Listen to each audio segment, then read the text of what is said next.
My name is Esther Jide-Salau. I'm a wife, I'm a mother, I'm a businesswoman, I'm a fashion designer. I have 4 children. My first is a girl, she's 15 years old, presently in SS3. I have 3 sons, ages 12, 11, and 6. My 6-year-old is the one diagnosed with autism. Being a mother means you have to have all hands on deck. You have to grow in knowledge, you have to grow in wisdom. Having a child with autism means he's differently abled, and you have to learn how to deal with him in his own peculiarity, aside from your other children, because you realize that what works for one child will not work necessarily for another child. And so you have to keep growing in knowledge. My son was diagnosed officially when he was 2 and 3 months. But from when he was a year old, I noticed that he would not, a year and a half, he had not even started walking properly. He was too careful. He did not want to fall. Every child would walk, fall, pick themselves up, but once he falls once, he will not want to walk again. He kept crawling. And when I spoke to other mothers, they were like, every child develops in their own ways, don't bother about it, there's nothing wrong with him. But another thing I noticed was that he was not verbal, he couldn't speak. All my children spoke at least at ages 1. They could talk, they could mouth words, they could tell you what they wanted. All he could say was, want water, and maybe mommy, just a few words like that. And another thing I noticed was that he was hyperactive. Even all my children are hyperactive, but his own was at another level. And he did not want company. He could be in a room and somebody goes into that room, he leaves the room for the person. He liked being on his own, which was weird to me. Children should play. He was diagnosed officially at 2 and 3 months. Though he was diagnosed with ADHD, that's attention deficit hyperactivity disorder. That was the explanation the doctor gave, and then with speech delay. But something in me knew that it was much more than that, because children with ADHD are naturally social. But he did not even want to play with anybody. He was just in his own world, and he would play a certain game over and over and over again. He just had these repetitive behaviors. And I had never heard of autism, even the ADHD. When the doctor told me, I went like, what's that?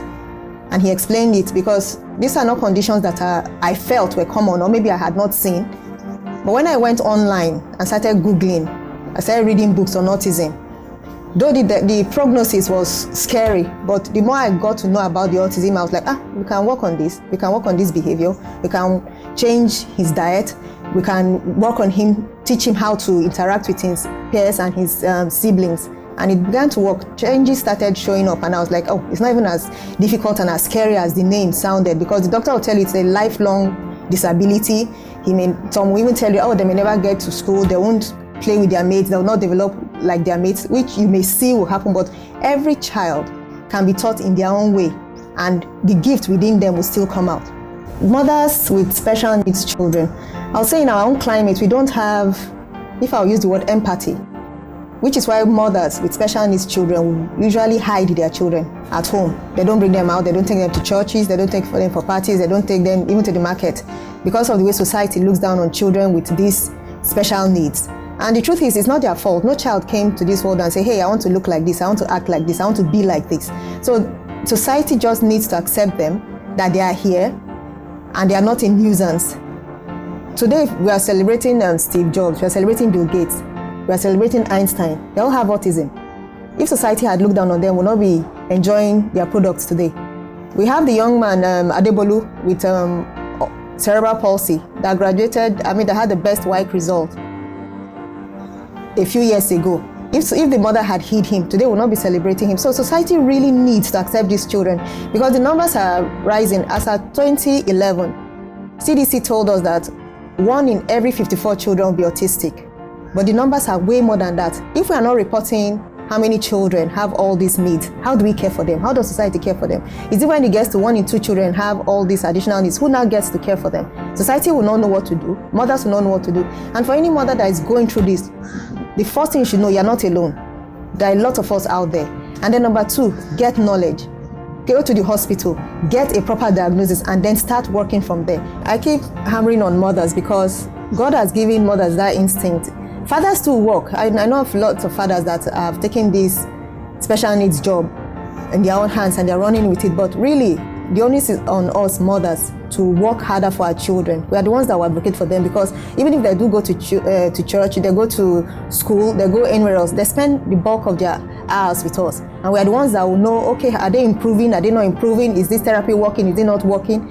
And we as mothers, we need to keep learning. Today now, I've gone for special needs training at Patrick's Speech. I've gone to Unilag, they have a special needs training program. I've gone online to do several courses. Why? Because the moment fear, anxiety begins to come in and depression is setting and I'm feeling overwhelmed, the moment I get a higher knowledge, the anxiety naturally goes away, and then I'm able to face my challenge. As a special needs therapist, I work with him for teaching him how to live his daily activities, brushing his teeth, grooming, personal grooming, how to interact with his peers, because they don't know how to play. That autism actually means self. It's a self, they live in their own world, they have a bubble around them, which means you don't cross my line, you don't cross the invisible line. Even as a parent, they'll give you that line, don't cross. So you have to teach them how to play with their siblings, how to play with their mates outside. You have to teach them how to eat. There are some that have repetitive behaviors. There are some that will eat only a particular type of food, only a particular texture, taste, and smell. You go above that and then it's trouble. But luckily, I just bless God, my son does not have any of those issues, but you really have to teach them how to feed themselves, how to potty train, how to write. You can give my son crayon now, and next he pops it into his mouth, he's tasting it. They are very sensual. They want to touch, they work with their senses. So whatever I give them, for them to understand what it is, they may either put it in their mouth or just flip it around in their hands. Another child will look at a crayon and say, oh, let me color this picture, but they will put it in their mouth. So you have to tell them, no, this is not for your mouth. You color with it. And then another way that I work with him is his diet. Because since he's hyperactive, you have to get rid of a lot of carbohydrates, include lots of proteins and fats to keep him calm. Doctors recommend drugs. I do not do that. I use food. Food is my therapy, because let food be thy medicine. Socrates said, let food be thy medicine and medicine thy food. When I changed his diet, he's on 100% organic diet, nothing processed.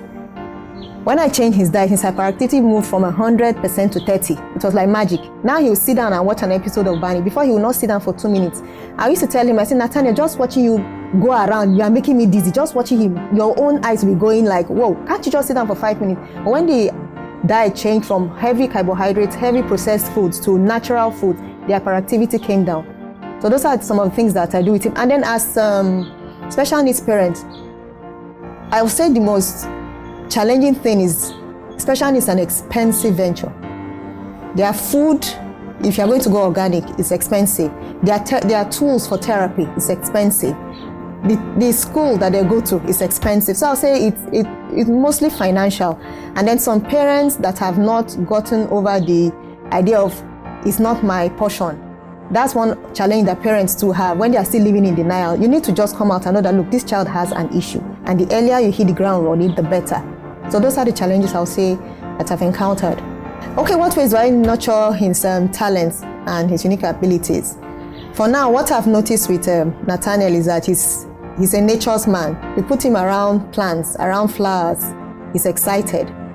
So when maybe I give him a task to do and he does it right, I just go, hey, hooray, yay! And it motivates him to want to do more. And when he does something that is not so nice, I don't go and shout, yeah, like I'll correct the other ones. Maybe I'll yell at his siblings, but for him, I'll just go like, no, you don't do like this, so that he doesn't withdraw back into his shell.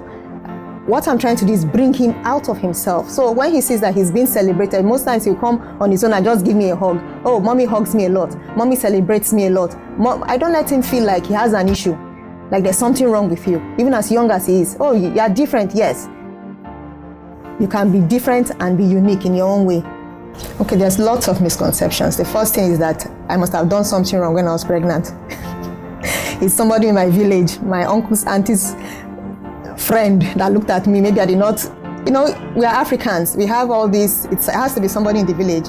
And I won't lie, when I first realized, the first thing I did was to call my mom. Is there somebody in our family that has something like this? And I was like, what you are describing, I've never heard of it. And another misconception is that we do not pray enough. We are very, very religious in this part of the world. And several people, didn't you pray when you were pregnant? And I go like, no, I was playing basketball or something. But the truth is, these things happen randomly. if it's autism, I'm going to speak on autism now. These things happen randomly. Autism can happen to somebody in Asia, in America, in Africa. It does not select. The only thing with autism is that it is 80% more in boys than in girls. Okay, and if you have seen that it is in you, one, you didn't do something wrong. That's one I want parents to understand. You did, there's nothing you could have done differently. There's absolutely nothing you could have done differently. This thing is just select randomly. So if you have this and has come to you and anyone tells you, oh, it's because you didn't pray, you were naughty to somebody, you did not respect somebody, it is one uncle or one auntie in the village, it's not true. If it were like that, then everybody would have had one issue or the other, because you would have definitely annoyed one or two people. So those are the misconceptions that we have, and which is why society is not ready to embrace it, because they feel you must have done something. Okay, I have a family that, a very rich man that has 2 sons with autism, and it was that he used his children to make money. He used his children as maybe he gave the juju man the lives of his children. You know, we get to hear a lot of those things, but it's not true. Okay, the challenges I faced. The first thing was, I thought I was the only one. I'd never heard of it. I've never seen somebody with it. Till I got to the hospital and saw waiting list, like 1,000 people waiting to see the doctor. And I'm like, oh, so this thing is even more common than I think. And another thing was where to go to for information, because when my son was exhibiting these things, when I asked questions around, maybe from grandmothers, from mothers, those of you that went to people like asking a lot of questions. There's nothing wrong with it. I see the handsome young man. Oh, he will talk when he's ready. Oh, he's playing. Is he not a boy? He's supposed to do all those things. So I think the depth of knowledge was not out there for me when I started. That was about 4 years ago. But for now, I've grown in it that I can even tell people off the heart, this is what is going on. And another challenge I would say is the stigmatization. Like you've done something wrong, like you've sinned a great sin and then God is punishing you because of something you've done. And when you're trying to explain to people, hey, this can happen to XYZ, it can happen to anybody, that it didn't happen to you does not mean you're better than anybody else. Good things happen to bad people and bad things do happen to good people. So those are the things that the challenges I've faced as a special needs parent. Okay, I'll advise mothers or families, navigating this journey, that the first thing you should do is know what your challenge is. If you know what your challenge is, you can fight better, and then go for knowledge. Keep growing, and then just shun the voice, the naysayers. People will talk, good or bad, people will talk. You just need to set your face, your mind, that this is the task at hand, work at it, keep growing, and then keep advocating for your child. Okay, an experience that has brought joy and pride to me as a mother. Oh, there are several, but I would say for me, if I use my son Nathaniel, is when he stopped being antisocial. Nathaniel that will not stay where people are, will now look for, does not want to be alone anymore. He'll come on his own. If I go out and come in and then run and give me the biggest hug ever and a smile, and he'll hold my gaze. You know, autistic children don't look at you. They don't want you to see them. And then he'll hold my gaze and go like, he may not say anything, he'll just with his sign language and tell me, oh, I've missed you, where have you been? For me, that has really brought joy, because it has shown that this work, this labor is not in vain. And then for my older children, I'll have to be very grateful for them, because they've been very supportive. They've not felt left out in any way. They've not felt like mommy is spending more time on only Nathaniel than on them. My third child, Adejola, now wants to be a therapist. He'll tell me, he'll go online and go and watch videos and come and say, oh, mommy, I want to work. Don't worry, I'm going to work with Nathaniel this time around. You just go and rest. And you'll see him, he'll bring the toys and everything, say, Nathaniel, do this, Nathaniel, draw like this. And I'll be looking, oh, I'm really grateful. I'm really grateful for the family that I had. I'm really grateful for the fact that I came from a point of crying. I cried for 1 month, trust me. I lost weight, so much weight, till the moment I decided to work at my challenge. And I've gotten to where I am. It's been an easy journey, I would say, because every step of the way, you've passed one stage, you get to the next stage, you keep growing, and then you realize that, hey, there was no point even crying in the first place. So I would say every moment being a mother, both to typical children and then to a child with special needs, has just been fully rewarding. And I'm really, really grateful that God gave me the grace to be a mother. My name is Esther Jide-Salau. To every mother out there, whether you're a mother with a child with special needs or you're a mother with a typical child, just know that your labor of love will not be in vain. You'll look back when our children are older, when they start having homes of their own, and you look and say, hey, I was part of their foundation, I was part of their growth, I was part of their success. And that will give you the joy that you know that every work you are doing, every prayer, every sacrifice that you are undergoing on behalf of your children will never be in vain. And you know that tomorrow they will look back and say, thank God I had a mother like this. I had a mother that stood for me. I said, whether you're a working mother, there are mothers that work from home, there are mothers that work out. Don't feel guilty. Do what you can do, when you can do, and how you can do. Never compare yourself with the next person. This person is spending 12 hours with her children. She may be a housewife. You work outside. In whatever sphere you find yourself, just do your best.